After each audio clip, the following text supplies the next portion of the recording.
Hello বন্ধুরা, আজকের ভিডিওতে আমরা বলবো এমন এক ঘটনার কথা যেটা শুধু সিনেমার গল্পই না, বরং সত্যি সত্যি ঘটেছে আমেরিকার এক পরিবার ও দ্বিতদন্তকারীর জীবনে। এটা হলো সেই অভিশপ্ত পুতুল যার উপর রয়েছে হাজারো সিনেমা, অ্যানাবেলা রহস্য। তাহলে চলুন শুরু করা যাক। সাল 1970। ডনা নামের এক নার্স তার মাকে বলেছিল একটা পুতুল চাই। তার মা তাকে একটা রেগিডি অ্যান ডল কিনে দেয়। দেখতে একদম সাধারণ, কিন্তু ঘটনাটা এখান থেকেই শুরু। ডন্না সাধারণত থাকতো একটি ছোট অ্যাপার্টমেন্টে তার ফ্রেন্ড অ্যাঞ্জির সাথে। প্রথমত তারা ডলটাকে পছন্দ করেছিল। ডেকোরেশনের জন্য তারা এক পাশে এটাকে সবসময় বসিয়ে রাখতো। বাট খুব শীঘ্রই তারা জিনিস রিয়েলাইজ করতে পারে যে তারা বাসা থেকে বের হয়ে গেলে, বাসায় ফেরত আসার পরে পুতুলটার সেম জায়গায় থাকতো না। হয়তো কিচেনে, হয়তো দরজার কোনো এক কোণায়, অথবা সোফায় বসে থাকতে পাওয়া যেত। আর একদিন তো ডনা দেখলো অ্যানাবেলা তার রুমের দরজার সামনে নীল করে বসে আছে। ডনা আর অ্যাঞ্জি প্রথমে ভাবছিল পুতুলটা শুধু নাড়াচাড়া করে, কিন্তু একদিন তারা বাসায় ফিরে এসে দেখলো ঘরের দরজার নিচে একটা কাগজ বেরিয়ে আছে। কাগজটা উঠিয়ে তারা হঠাৎ থমকে গেল। সাদা কাগজে মোটা পেন্সিলের দাগে লেখা, হেল্প মি, মানে আমাকে বাঁচাও। কিন্তু আসল রহস্য হলো, ওয়ারেন দম্পতি পরে বলে এটা কোনো আত্মার সাহায্যে ডাকা হয় না, বরং এটা একটা দানবীয় এজেন্টই মানুষের দেহ দখল করার চেষ্টা করেছিল। হেল্প মি লেখা ছিল শুধু একটা ফাঁদ। সেটা বুঝতে পারার আগেই অ্যানাবেলা তাদের বাসার নিয়ন্ত্রণ নিয়ে ফেলেছিল। অ্যাঞ্জির বয়ফ্রেন্ড লোর প্রথম থেকে একটা খারাপ অনুভূতি ছিল ডলটার প্রতি। সে একটা আলাদা একটা ভৌতিক আবহাওয়া ফিল করতো যখনই না সে ডলটার আশেপাশে থাকতো। সে ডনাকে এটার ব্যাপারে অনেকবার সতর্ক করেছিল যে এটা সম্ভবত কিছু ডেমোনেটিক যা এটার ভিতরে আছে, এটার প্রেসেন্স আমি বুঝতে পারি। একদিন রাতে লো ঘুমাচ্ছিল তার কাউচে। হঠাৎ সে একটা খুব ভয়ানক স্বপ্ন দেখে। সে স্বপ্ন দেখে যে সে প্যারালাইজ হয়ে গিয়েছে এবং সে নড়তে পারছে না। এবং দ্য অ্যানাবেলা, দ্য ডল, সে তার দুইটা পা তার ঘাড়ের উপর দিয়ে বসেছিল, তার বুকে প্রচণ্ড পরিমাণে চাপ দিচ্ছিল, যার কারণে সে শ্বাস নিতে পারছিল না।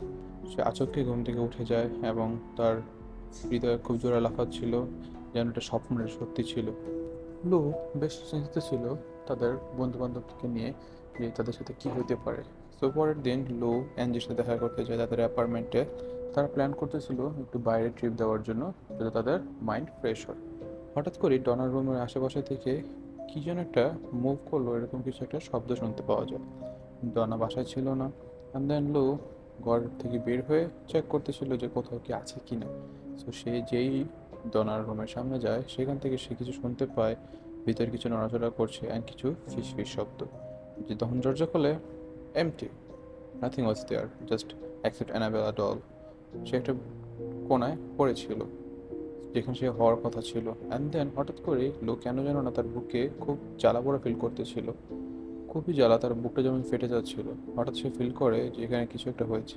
অ্যান্ড দেখেন যখন সে তার শার্টের বোতাম খুলে চেষ্টা করে দেখার জন্য কি হয়েছে, সে হঠাৎ খেয়াল করে তার বুকে রয়েছে আঁচড়ের দাগ, তিনটে আঁচড়ের দাগ।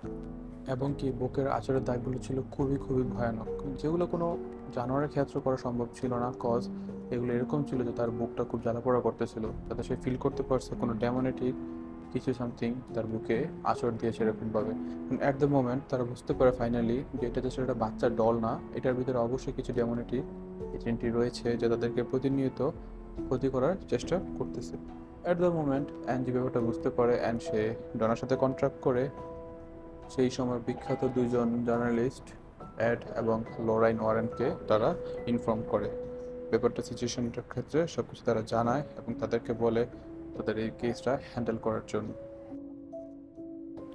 লরেন অ্যান্ড অ্যাড ঠিক সময় সেখানে এসে পৌঁছেছিল। যখনই তারা অ্যাপার্টমেন্টে ঢুকে যায় অ্যান্ড সাথে সাথে তারা একটা জিনিস এক্সপিরিয়েন্স করে যে এখানে জাস্ট ছোটো বাচ্চা ডল বা কোনো শয়তানি কোনো কিছু নয়, এখানে একটা রয়েছে ডেমনিক এন্টিটি, যেটা হয়তো তাদের খুব বেশি করে অনুভূত করতেছিল যে কতটা ভয়ানক হতে পারে জিনিসটা। একটা সময় গিয়ে অ্যাড এবং লোরাইন ব্যাপারটা ক্লিয়ার করে যে অ্যানাবেলা পুতুলটি কোনো ভূত না, এটার উপর ভর করেছে এক দানবীয় এডেন্টি। ওই এজেন্টটি মানুষের দেহ দখল করতে চাচ্ছিল, সেই কারণে মানুষের পুতুল ব্যবহার করে ভয়ের মাধ্যমে বাড়ির সবাইকে দুর্বল করে দিয়েছিল। এবং কি তাদের এই ভয়ের মাধ্যমে সে দিন দিন এত শক্তিশালী হয়ে যাচ্ছিল যে সেটা এখনো কোনো পদক্ষেপ না হলে থামানো যাবে না। তো সেই কারণে অ্যাড এবং লরেন একটি সিদ্ধান্ত নেয় যে তারা পুতুলটিকে তার সাথে করে নিয়ে যাবে। এড এবং লরেন ব্যাপারটা বুঝতে পেরেছিল, তারা যদি পুতুলটাকে এই সময় যদি এখান থেকে না সরায় তাহলে ভবিষ্যতে তাদের অনেক বড় ক্ষতি হয়ে যাবে। তো সেই কারণে অ্যাপার্টমেন্টটিকে তারা খুব ভালোভাবে নতুন করে শুদ্ধ করে বন্ধ করে দিয়ে তারা সাথে করে অ্যানাবেলাকে নিয়ে যায় তাদের মিউজিয়ামে। যখনই কিনা অ্যানাবেলকে তাদের গাড়িতে রাখা হয়, লরেন খুব খারাপ একটা অনুভূতি ফিল করতেছিল যে সে খুব খারাপ একটা জিনিস নিয়ে যাচ্ছে। সে এডকে অনেকবার ওয়ার্নিং করে, কিন্তু বাসায় ফেরার পথে গাড়ির ব্রেক বারবারে কাজ করা বন্ধ হয়ে যায়। গাড়ি নিজে নিজে বাঁক নিচ্ছিল। এ কি একটা অবস্থা! একটা সময় গিয়ে এড না পেরে গাড়িটাকে রাস্তার এক পাশে দাঁড়া করায়। সে চেক করার জন্য দেখতেছে গাড়িটাতে কী সমস্যা হতে পারে। গাড়ির ব্রেকটি অলরেডি ফেল হয়ে গেছিলো। তারা যদি গাড়িটা আরেকটু চালাইতো তাহলে হচ্ছিল কি এই গাড়িটা ব্রেক ফেল হয়ে তারা অ্যাক্সিডেন্ট করতে পারতো। এবং শেষ পর্যন্ত গাড়ির ব্রেক থামিয়ে লরেন সঙ্গে সঙ্গে হলিউডার ছিটিয়ে তখন তো গাড়িটিকে স্বাভাবিক করে। এড এবং লরেন বাসায় আসার পরে এটা বুঝতে পারে যে এই পুতুলটি তাদের যে একটা মারার ক্ষতি করার চেষ্টা করেছিল সেটা কোনো ডেমোনেটিক পাওয়ার ছাড়া সম্ভব না। এবং সে অ্যানাবেলা ডলটি তাদের বাসাতেও সেম সেম বাকিদের বাসার মতো এই জায়গা থেকে ওই জায়গায় মুভ করতে দেখা গেল। এক জায়গায় রাখলে পাওয়া যেত অন্য এক জায়গায়। সেই ক্ষেত্রে একদিন তারা করলো কি, ব্যাপারটা নিতে পারলো না। তারা একজন প্রিস্টকে তাদের বাসায় আমন্ত্রণ জানালো।